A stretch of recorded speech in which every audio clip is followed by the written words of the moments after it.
Yo, what's up guys? So gusto ninyo ba na tumagal yung electric fan mo? So umaabot ng 3 years, 5 years.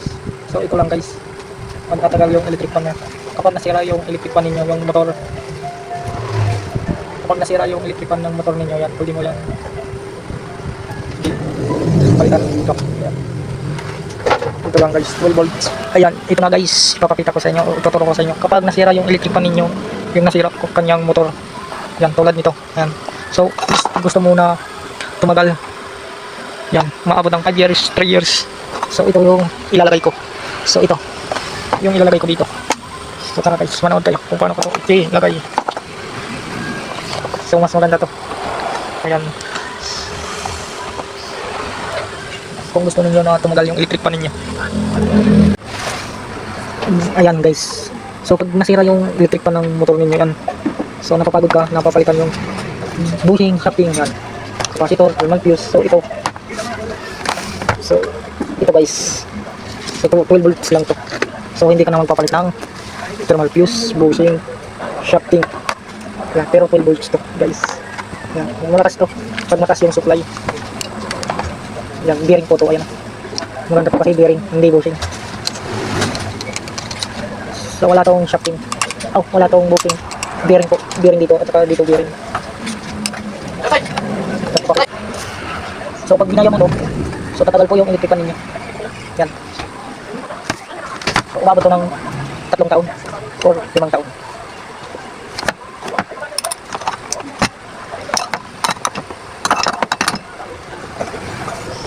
So tatanggalin ko lang ito, yung kanyang bushing. Yan, tatanggalin ko ito. Ito pa, tatanggalin ko yan. Lahat tatanggalin ko ito.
Yan guys, so lalagyan ko ng electrical tape para hindi mag-shoot.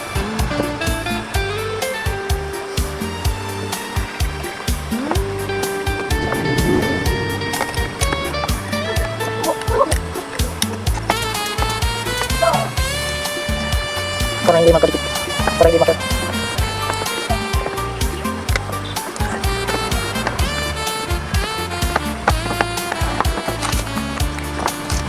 Kasi dito yan na.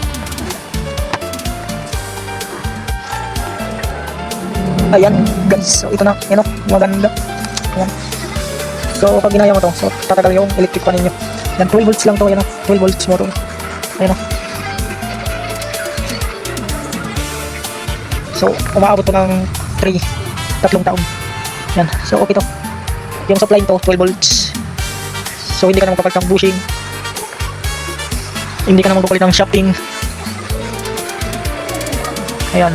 So hindi ka na mapapalit ng kapasitor kasi wala itong kapasitor. Maganda to guys pag ginawa mo to, pag ginaya mo to. hindi ka na maglalagay ng thermal fuse kasi wala itong thermal fuse. So ayan guys,